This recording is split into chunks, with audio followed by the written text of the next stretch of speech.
आज हम आपको सुनाएंगे दानवीर महाराज बलि और भगवान वामन के बारे में। एक ऐसी कहानी जो न केवल शक्ति और भक्ति का प्रतीक है बल्कि अहंकार और विनम्रता के बीच के संघर्ष को भी उजागर करती है। तो आइए जाने कैसे महाराज बलि ने अपनी भक्ति के बल पर भगवान विष्णु का आशीर्वाद प्राप्त किया और पाताल लोक के स्वामी बने। सनातन धर्म की प्रमुख कहानियों में से एक है। भक्त प्रहलाद के पोते और राजा विरोचन के पुत्र थे महाराज बलि।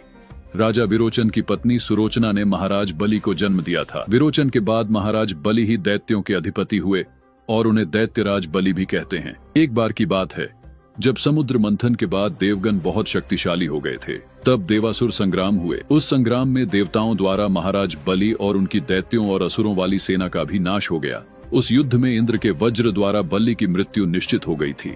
तब शुक्राचार्य जो कि दैत्य गुरु थे, उन्होंने अपनी संजीवनी विद्या के द्वारा महाराज बलि के प्राण बचाए। अपने होश और प्राण शक्ति संभालने के बाद दैत्यराज बलि ने गुरु शुक्राचार्य से पूछा, आचार्य मैं अपना राज्य, अपनी सेना और शक्ति वापस कैसे पा सकता हूँ? तब इसके उत्तर में आचार्य ने कहा, हे पुत्र, तुम महाभिषेक विश्वजीत यज्ञ करो। इससे तुम्हें तुम्हारा हारा हुआ राज्य, सेना और शक्ति सभी पुनः प्राप्त हो जाएंगे। आचार्य की बातें सुनकर बलि यज्ञ करने को तैयार हो गए। आचार्य की देखरेख में यज्ञ आरंभ हुआ। इस यज्ञ में अग्निदेव ने प्रकट होकर महाराज बलि को सोने का दिव्य रथ दिया, जिसमें 4 घुड्डे बंधे थे।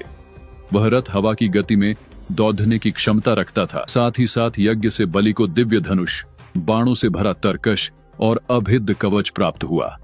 इसके साथ गुरु शुक्राचार्य ने बलि को भयंकर गर्जना करने वाला शंख और कभी न मुरझाने वाले पुष्पों की माला प्रदान की। अपने यज्ञ को पूर्ण कर महाराज बलि महाशक्तिशाली बन गए। उन्होंने एक बार फिर से देवासुर संग्राम का आह्वान किया। इस संग्राम में देवता बुरी तरह पराजित हुए।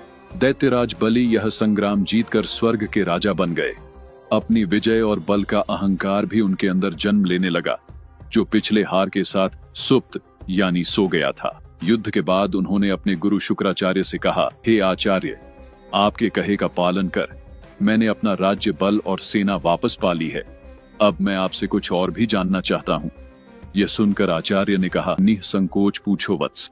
बलि ने पूछा, अपने राज्य, बल और सेना को सुरक्षित रखने का क्या उपाय है? तब दैत्य गुरु शुक्राचार्य ने उनका मार्गदर्शन करते हुए कहा, हे मेरे प्रिय शिष्य, यदि तुम निरंतर यज्ञ करते रहो तो कभी तुम्हारे बल में कमी नहीं आएगी, अपितु वृद्धि होगी और इससे तुम्हारी सेना सुरक्षित रहेगी और इससे राज्य भी सुरक्षित रहेगा। मेरी एक और बात मानो तो सदा गरीबों को और ब्राह्मणों को दान देते रहना। इससे जन्म लेने वाली ऊर्जा सदा तुम्हारे लिए हितकारी होगी। यह सब सुनकर दैत्यराज बलि ने हाथ जोड़कर आचार्य की बातों का समर्थन और सम्मान किया और ऐसा आजीवन करने का संकल्प लिया। वो हमेशा चलने वाले यज्ञ करवाने लगे और सदैव दान के लिए तत्पर रहने लगे और दान का अहंकार हो गया। शास्त्रों में कहा गया है, अहंकार तो अपने आप में बुरी चीज है और जब अहंकार अच्छी चीज पर हो तो वह उसका भी नाश कर देती है। दैत्य लोगों को उनकी सुरक्षा प्रदान थी, इस वजह दैत्य सबको कष्ट पहुंचाने लगे। उधर देव माता अदिति इस देवासुर संग्राम से हताश हो गई थी। उनके पुत्र निर्वासित जीवन व्यतीत कर रहे थे। उनके पुत्र देवराज इंद्र देवगुरु बृहस्पति के कहे अनुसार घोर तप कर रहे थे। यह सब देखकर माता अदिति विचलित हो रही थी। फिर अपने पति महर्षि कश्यप के कहे अनुसार वे भगवान विष्णु की आराधना करने लगी। उनकी आराधना से प्रसन्न होकर भगवान विष्णु ने उन्हें दर्शन दिए। प्रभु के दर्शन से प्रसन्नचित होकर माता अदिति ने प्रभु से कहा, हे परमेश्वर, आप देवासुर संग्राम से अवगत हैं ही, मेरे पुत्रों की दुर्दशा देखिए और देवताओं की सहायता कीजिए। दैत्यों के प्रकोप से देवता के साथ आम जनों का जीवन भी संकट में है प्रभु। ऐसी विनती सुन प्रभु ने अदिति माता से कहा, हे देव माता, मैं अपने भक्त से युद्ध नहीं कर सकता, ना ही उसकी मृत्यु का कारण बन सकता हूँ, परंतु मैं आपके गर्भ से वामन अवतार लूंगा और देवताओं सहित सबका कल्याण करूंगा। प्रभु के कहने अनुसार माता अदिति को एक पुत्र की प्राप्ति हुई। उनके पति महर्षि कश्यप ने आर्षियों के मंत्रों उच्चारण द्वारा अपने पुत्र वामन का यज्ञोपित संस्कार करवाया। यज्ञोपवीत संस्कार के बाद भगवान वामन महाराज बलि की निरंतर चल रहे यज्ञ वाले यज्ञशाला की ओर। वहां उपस्थित लोगों ने एक छोटा सा ब्राह्मण बालक को देखा, जिसके मुख पर अतुलनीय आभा थी। वह बालक का रूप बहुत ही मनमोहक था। उनके तेज से हर कोई प्रभावित हो रहा था। महाराज बलि और उनके यज्ञ में सम्मिलित गण उनके स्वागत में खड़े हो गए। महाराज बलि ने ब्राह्मण रूपी वामन भगवान को शाही आसन पर बैठाकर उनके पैर धोए, फिर चरण स्पर्श कर प्रणाम किया। दैत्यराज बलि ने ब्राह्मण बालक रूपी भगवान वामन से कहा, भगवान, आपके आने से मैं धन्य हुआ। आपने इस यज्ञ में पधार कर यज्ञ की ऊर्जा में बढ़ोतरी की है। मैं आपको दान देने की इच्छा रखता हूँ, आप आदेश दें प्रभु। वामन भगवान ने कहा, आप दानवीर हैं राजन, आपकी बहुत प्रशंसा सुनी है। आप अन्न, धन, वस्त्र, सुविधा इत्यादि दान करने के लिए जाने जाते हैं, परंतु मुझे ये सब नहीं चाहिए। मुझे केवल उतनी भूमि चाहिए जितनी भूमि मेरे 3 पग में नप जाए। वहां उपस्थित लोग ब्राह्मण बालक की मांग को सुन हंसने लगे। महाराज बलि भी अहंकार में आकर हंस पड़े और कहा, केवल 3 पग भूमि।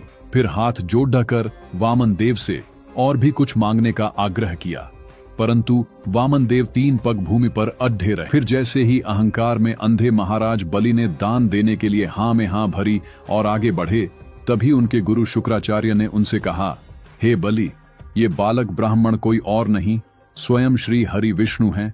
सोच समझकर संकल्प लेना। उनकी बात सुनकर दैत्यराज बलि ने बालक ब्राह्मण को देखा और प्रभु की अनुभूति करते हुए बोले, हे गुरुवर, मैं दानवीर हूँ, मैं दान से पीछे नहीं हट सकता। वैसे भी संपूर्ण यज्ञ तो प्रभु की प्रसन्नता के लिए होती है। हर आहुति प्रभु को प्रसन्न करने के लिए दी जाती है। यदि आज प्रभु स्वयं यहाँ दान लेने आए हैं तो इससे सौभाग्यपूर्ण और क्या होगा। भगवान वामन सब सुन रहे थे। वामन भगवान से दैत्यराज बलि ने कहा, ब्राह्मण को दान के लिए आश्वस्त कर। मैं अपनी बातों से विमुख नहीं हो सकता, आखिर मैं दानवीर हूँ। ऐसा तो आपने भी कहा है भगवान, इसलिए आप अपने पग बढ़ाएं। मैं आपको आपकी नापी हुई 3 पग भूमि दान करने का संकल्प लेता हूँ। संकल्प के साथ ही ब्राह्मण बालक रूपी वामन अवतार श्री हरि विष्णु ने विराट रूप धरा। लोग भयभीत होकर इधर उधर भागने लगे। प्रभु ने एक पग में धरती और दूसरे पग में आकाश को नाप दिया और फिर तीसरे पग के लिए अपने पैर उठाए और बलि की ओर देखा। तभी बलि ने हाथ जोड़कर अपने घुटनों पर बैठकर कहा, हे प्रभु, तीसरे पग में आप मुझे नाप लें और मुझ पर भी स्वामित्व स्थापित कर ले। यह रहा मेरा मस्तक आपकी सेवा में, आप मेरे मस्तक पर पग धरे। महाराज बलि का घमंड तो चूर हो ही गया था और प्रभु के सामने वो शरणागत हो चुके थे। परंतु श्री हरि तो भक्त वत्सल हैं, अपने भक्त की भक्ति में बंध जाते हैं। बलि की भक्ति से प्रसन्न होकर श्री हरि ने उन्हें अपने वास्तविक रूप में दर्शन दिया और कहा, आज से तुम पाताल लोक के स्वामी हो। यह 7वें मनवंतर की बात है, यानी सावार्णी मनवंतर में महाराज बलि को अपनी भक्ति के उपहार इंद्र का पद मिला। दैत्यराज बलि और भगवान वामन की यह कहानी हमें यह सिखाती है कि जीवन में अहंकार का नाश और भक्ति का महत्व कितना बड़ा होता है। जब हम अपने अहंकार को त्याग कर समर्पण करते हैं तो ईश्वर हमें न केवल क्षमा करते हैं बल्कि वरदान भी देते हैं। अगर आपको यह वीडियो पसंद आया हो तो इसे लाइक और शेयर जरूर करें। इस तरह की और रोचक कहानियां जानने के लिए हमारे चैनल आपकी राय हमारे लिए बेहद महत्वपूर्ण है, तो हमें कमेंट में बताएं कि आपको यह कहानी कैसी लगी। हम जल्द ही ऐसी और अद्भुत कहानियां लेकर आएंगे जो भारतीय संस्कृति और धर्म की गहराइयों को उजागर करेंगी। जुड़े रहें और हमारे साथ इस यात्रा में भाग लें।